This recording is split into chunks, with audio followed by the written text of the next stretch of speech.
Bulletin में स्वागत है आपका और मैं हूं आपके साथ जागृति खंतवार। बुलेटिन की शुरुआत करेंगे बड़ी खबर के साथ। इस वक्त की बड़ी और अहम जानकारी आपको बता दें, काशीपुर दौरे पर मुख्यमंत्री पुष्कर सिंह धामी। तो सीएम नवनिर्मित भवन का करेंगे उद्घाटन। साथ ही आपको बता दें कि चैंबर ऑफ कॉमर्स के नवनिर्मित भवन का मकानों की चाबी भी सौंपेंगे सीएम पुष्कर सिंह धामी। तो साथ ही आपको बता दें कि पीएम आवास योजना के तहत ये मकान बनाए गए हैं, जिसकी चाबियां आज मुख्यमंत्री पुष्कर सिंह धामी सौंपेंगे। तो चैंबर ऑफ कॉमर्स का नवनिर्मित भवन, मकानों की चाबी भी सौंपेंगे सीएम पुष्कर सिंह धामी। ये बड़ी खबर, पीएम आवास योजना के तहत बने हैं मकान।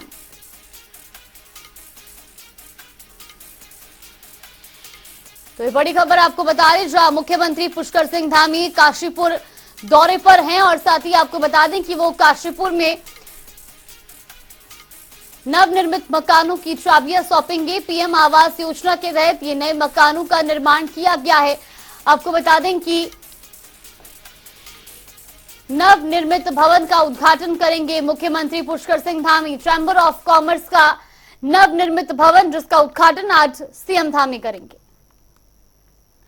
तो वहीं मुख्यमंत्री पुष्कर सिंह धामी ने कल देर शाम सचिवालय में सेवा का अधिकार आयोग के स्तर पर संचालित कार्यक्रमों की आयोग के अध्यक्ष और सदस्यों के साथ ही शासन के उच्च अधिकारियों के साथ समीक्षा बैठक की, जिसके बाद मुख्यमंत्री ने आयोग के कार्यकलापों और प्राप्त जनशक्तियों के निस्तारण की प्रक्रियाओं के साथ जन सेवाओं की आम जनता तक पहुंच आसान बनाने पर बल देते हुए कहा कि हमारे राज्य की कतिपय अन्य सेवाओं की भांति सेवा का अधिकार के क्षेत्र में भी देश में मॉडल राज्य के रूप में पहचान बने, इस दिशा में प्रयास होनी चाहिए। इसके लिए सभी विभागों को समयबद्धता के साथ अपनी सेवाओं को ऑनलाइन किए जाने पर ध्यान देना होगा।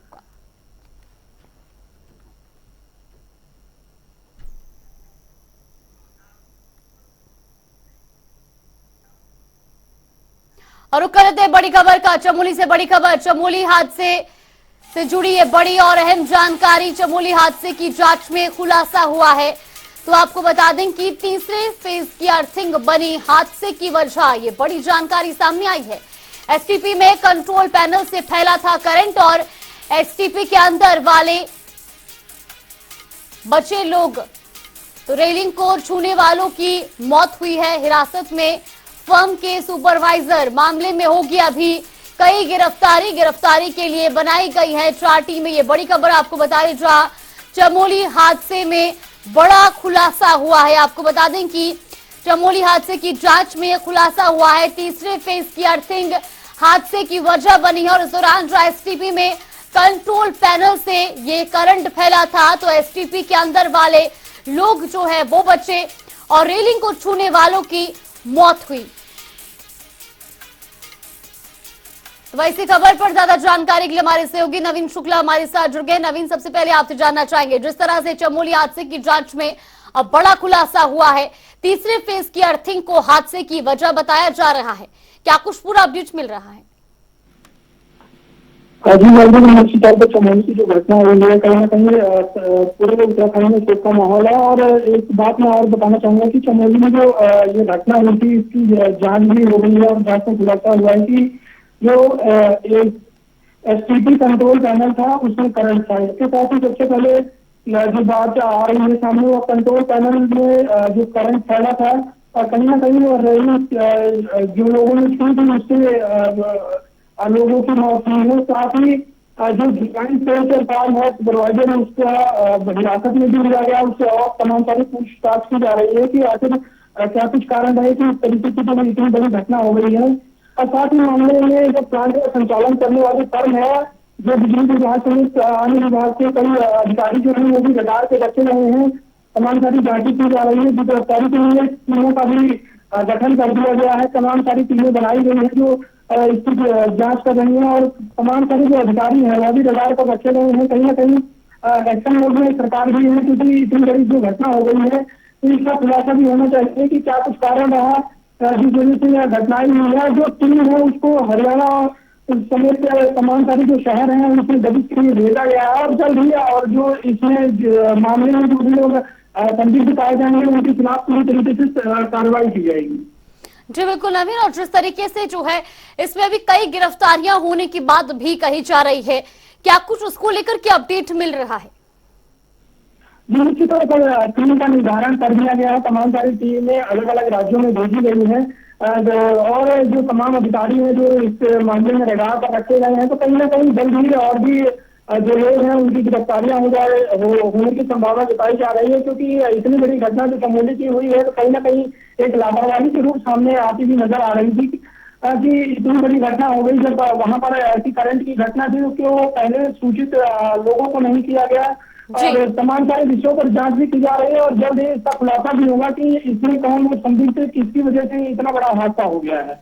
जी बिल्कुल, बहुत बहुत धन्यवाद नवीन आपका हमारे साथ जुड़ने के लिए और तमाम जानकारी हम तक पहुंचाने के लिए। तो ये बड़ी खबर आपको बता रही, जहां चमोली हादसे की जांच में बड़ा खुलासा हुआ है।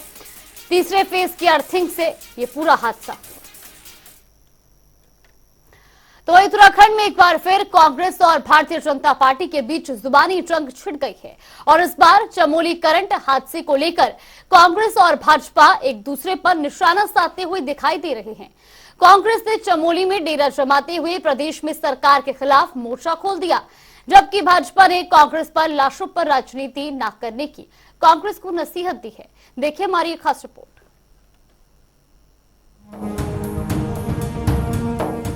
चमोली में एसटीपी प्लांट को जाने वाले 4 फीट के प्लेटफॉर्म में मौत ने जैसे लोगों को घेरकर उन पर झपट्टा मारा था।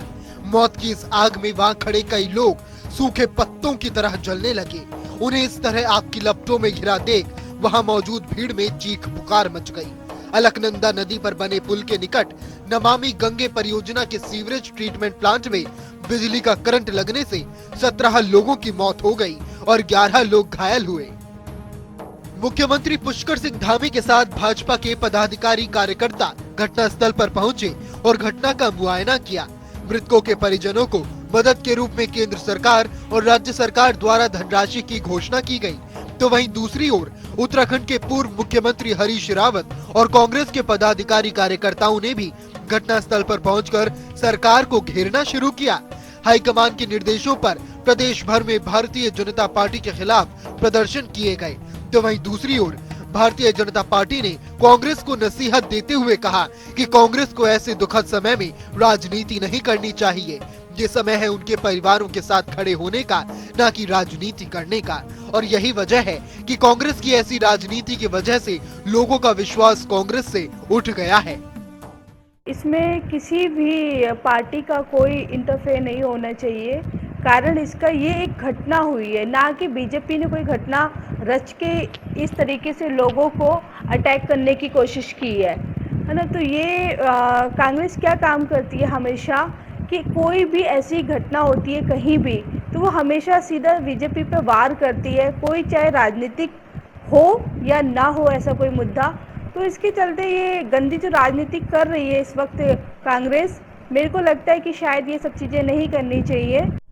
भाजपा की इस नसीहत के बाद कांग्रेस ने भी भाजपा पर पलटवार करने में देर नहीं लगाई।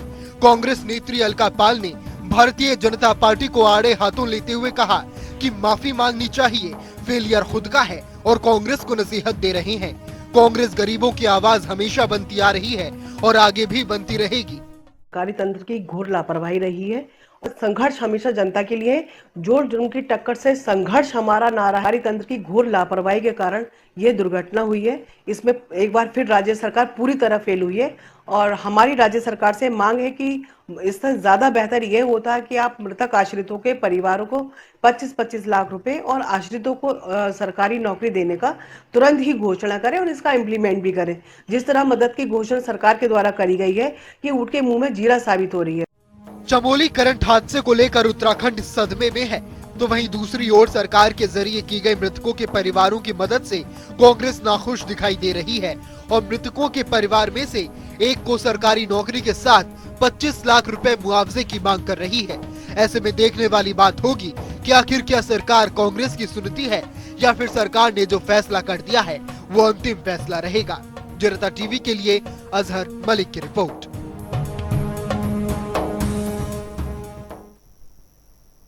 चमोली एसटीपी प्लांट में हादसे के बाद कुमाऊं के सभी एसटीपी प्लांट में अलर्ट जारी किया गया है।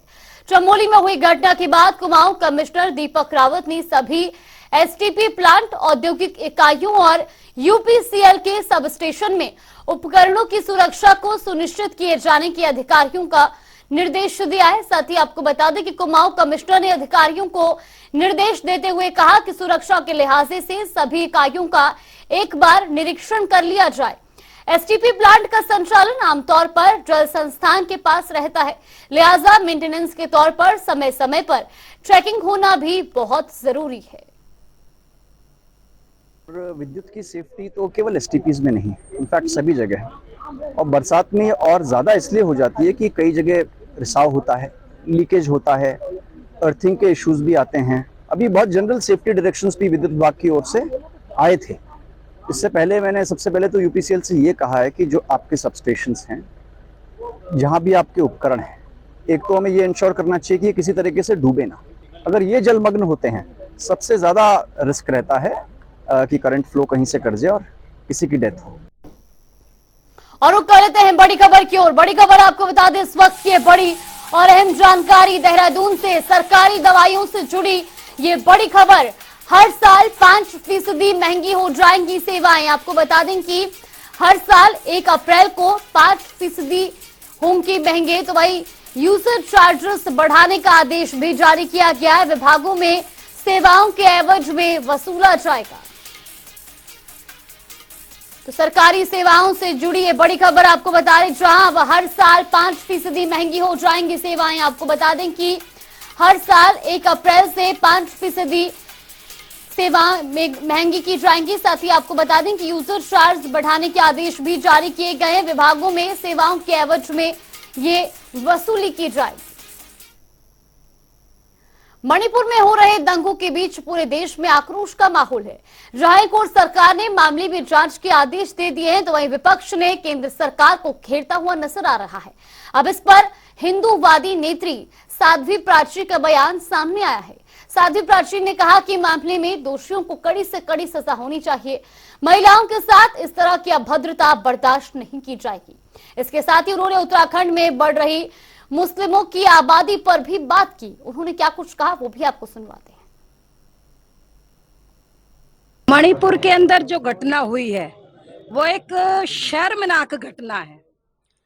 और जो दरिंदे हैं जिन्होंने उन बच्चियों के साथ कुत्सित कर्म किया है, उनको मैं कहूंगी कि जल्दी से जल्दी उनको फांसी मिले, ताकि देश के अंदर दूसरे दरिंदों को सबक मिल जाए।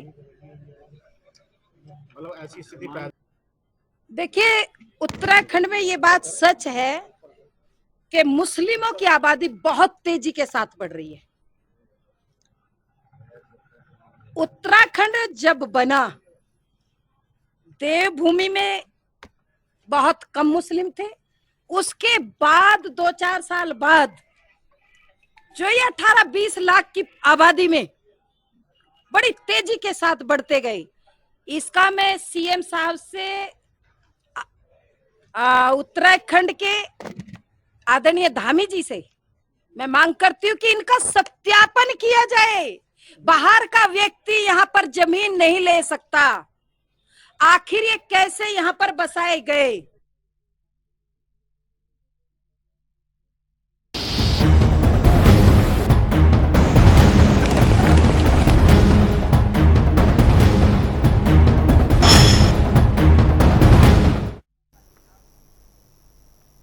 और रुक करेंगे बड़ी खबर की ओर। बड़ी खबर आपको बता दें, देहरादून से ये बड़ी और अहम जानकारी। प्रदेश में भारी बारिश का अलर्ट जारी किया गया है। 1 दिन का मौसम विभाग ने अलर्ट जारी किया है। देहरादून, उत्तरकाशी, टिहरी और पौड़ी में कई जगहों पर ये अलर्ट मौसम विभाग द्वारा जारी किया गया है। तूफान और बिजली गिरने की संभावना भी जताई जा रही है। तो प्रदेश में कई इलाकों में लगातार बाढ़ और बारिश का दौर जारी है। और ऐसे में अब 1 दिन के लिए देहरादून, उत्तरकाशी, टिहरी और पौड़ी के भी कई इलाकों में अलर्ट जारी किया गया है, जहां पर तूफान और बिजली गिरने की संभावना भी है। प्रदेश में भारी बारिश का अलर्ट जारी किया गया है। तो लगातार कई इलाकों में बारिश के बाद बाढ़ जैसे हालात बने हुए हैं। तस्वीरें आपको दिखा रहे हैं जहां लगातार नदी नाले भी उफान पर नजर आ रहे हैं। उत्तरकाशी में 2 स्थानों पर बादल फटा, जिससे पुरौला के छाड़ा खड्ड मेव भवनों और वाहनों और सड़कों को भारी नुकसान पहुंचा है। देर रात हुई भारी बारिश के कारण बड़कोट में भूस्खलन का बलबा आने के कारण टूरिस्ट कॉटेज क्षतिग्रस्त हुए हैं। तो वहीं आपको बता दें कि कस्तूरबा गांधी बालिका आवासीय विद्यालय के परिसर में भी मलबा पहुंच गया है। इस घटना की जानकारी मिलते ही प्रशासनिक टीम और एसडीआरएफ के कर्मियों ने मौके पर पहुंचकर प्रभावित लोगों को सुरक्षित स्थानों पर पहुंचाया है। ये तस्वीरें भी आपको दिखा रहे जहां घरों में मलबा घुसा है, गाड़ियां इन मलबों के नीचे दब गई हैं। बारिश और मलबे से हाईवे बंद हो चुके और ऐसे में आम जनजीवन पूरी तरह से अस्त व्यस्त हो गया है, जिसके बाद लोग भी लगातार राहत बचाव कार्य में जुटे हुए हैं। ये तस्वीरें आप देख सकते हैं जहां लगातार हो रही बारिश के बाद मलबा आने से कई गाड़ियां मलबे में दब गई, तो वही कई घरों में भी ये मलबा घुस गया।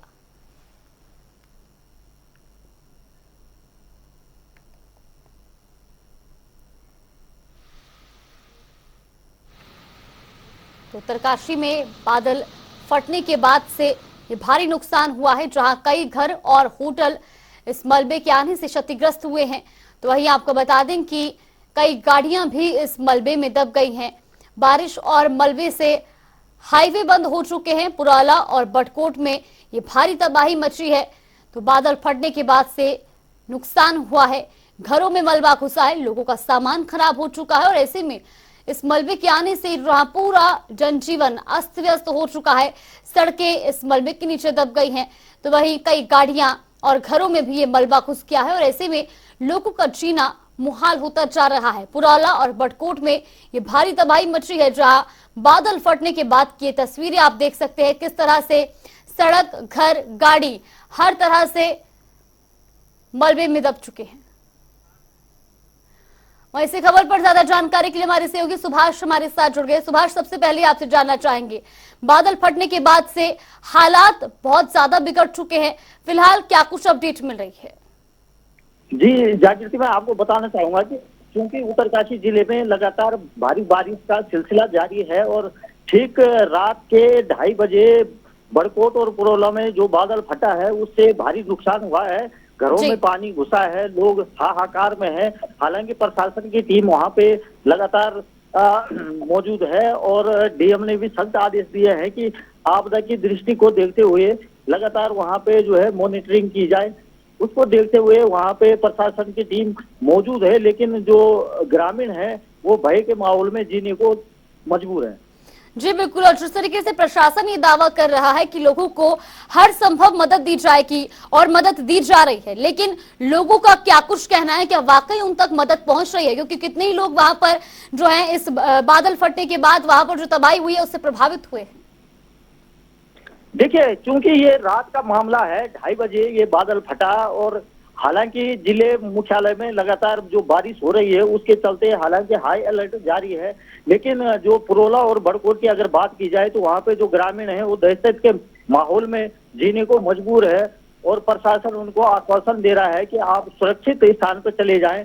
लेकिन अब देखना ये होगा कि प्रशासन कितनी उनकी मदद कर सकता है। जी बिल्कुल, बहुत बहुत धन्यवाद आपका हमारे साथ जुड़ने के लिए और तमाम जानकारी हम तक पहुंचाने के लिए। तो ये तस्वीरें आपको दिखा रहे उत्तरकाशी की, जहां पर बादल फटने के बाद तबाही मची है, तबाही का मंजर वहां पर देखने को मिला है।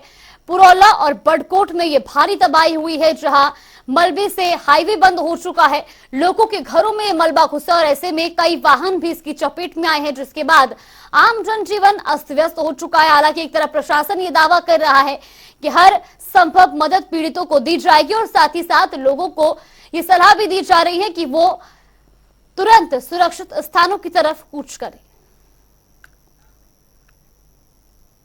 उत्तराखंड में बारिश की वजह से जगह जगह पहाड़ से मलबा गिरने की खबर सामने आ रही है। बता दें कि हल्द्वानी और रुद्रप्रयाग में सड़कों पर मलबा गिरने से यातायात बाधित हो गया है। दोनों स्थानों पर पुलिस और प्रशासन रास्ता खोलने में जुटा हुआ है ताकि यातायात को सुचारू रूप से चलाया जा सके। ये दो तस्वीरें आपको दिखा रहे हैं रुद्रप्रयाग और हल्द्वानी की, जहां लगातार हो रही बारिश के बाद पहाड़ों से मलबा नीचे गिरा और ऐसे में कई सड़कें और हाईवे भी बंद हो चुके हैं। तो रुद्रप्रयाग और हल्द्वानी की तस्वीरें आप देख सकते हैं, जहां पर लगातार प्रशासन मलबा हटाने में जुटा हुआ है।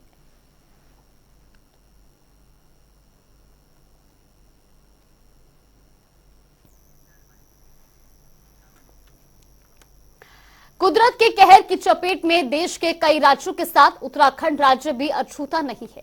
आसमानी तबाही ने उत्तराखंड का जर्रा जर्रा हिला दिया है। पहाड़ी क्षेत्रों में मौत का तांडव तो मैदानी क्षेत्रों में जल का विनाशकारी रूप चारों तरफ खौफनाक नजारे हैं। वहीं बारिश ने थोड़ी सी राहत दी तो अधिकारी फिर से तैयारियों में जुट गए हैं। देखिए हमारी एक खास रिपोर्ट। खिसक रहे पहाड़, टूट रहे मकान, आसमान से बरसती तबाही, सब जगह त्राही त्राही।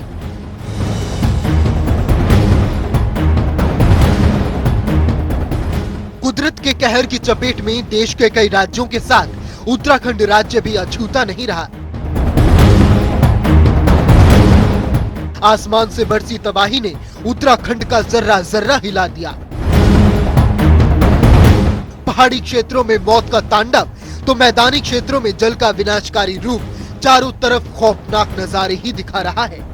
बारिश से पहले की राहत की तैयारी कुदरत के कहर में बहकर चली गई। बारिश ने थोड़ी सी राहत दी तो फिर से अधिकारी तैयारी में जुट गए। देश के कई राज्यों के साथ उत्तराखंड में भी बारिश ने तबाही के वो नजारे दिखाए जिससे उत्तराखंड का जर्रा जर्रा हिल गया। पहाड़ खिसकने लगे, मकान डूबने लगे, जिंदगियां खत्म होने लगी। नालों ने खूंखार नदियों का रूप अख्तियार करना शुरू कर दिया। सड़कें समुद्र बनने लगी तो जमीन धंसने लगी। किसको पता था कि कुदरत का कहर एक बार फिर आसमान से बरसेगा। हालांकि उत्तराखंड में मौसम विभाग ने बारिश को लेकर अलर्ट भी जारी कर दिया था और धामी सरकार के निर्देशों पर अधिकारियों ने बढ़ते खतरे को भांप लिया और तैयारी भी शुरू कर दी। पर किसको पता था कुदरत की तरफ से ऐसी तबाही आएगी कि अधिकारियों की तैयारियां पानी में बह चली जाएंगी और चारों तरफ तबाही खौफनाक नजारे ही दिखाएगी। बहरहाल उत्तराखंड के मैदानी क्षेत्रों में बारिश से अब राहत है, लेकिन मौसम विभाग के अलर्ट के बाद अधिकारी अपनी ओर से तैयारियों में जुट गए हैं। नदी, नाले, पानी की निकासी जैसी जगहों पर लगातार अधिकारियों के निरीक्षण जारी है। तो वहीं दुरुस्त करने के बाद भी व्यवस्थाओं को और भी दुरुस्त किया जा रहा है। लोगों से अपील की जा रही है ताकि आसमान से बरसने वाली तबाही से किसी की जिंदगी न जाए। उत्तराखंड में मौसम विभाग ने भारी बारिश का अलर्ट जारी किया है। कुदरत के कहर से लोगों की जिंदगी बचाने के लिए अधिकारियों ने कमर कस ली है और कुदरत के कहर के आगे अधिकारियों की तैयारियां कितनी कारगर साबित होती हैं, आने वाला समय ही बताएगा।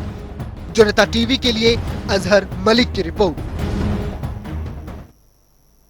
और रुक करेंगे बड़ी खबर की ओर। बड़ी खबर आपको बता दें इस वक्त की बड़ी और अहम जानकारी। दून में डेंगू के लगातार बढ़ रहे मामले, ये बड़ी खबर। पिछले 24 घंटे में 5 नए मामले सामने आए हैं। आपको बता दें कि डेंगू के कुल मरीजों की संख्या 72 के पार पहुंच चुकी है।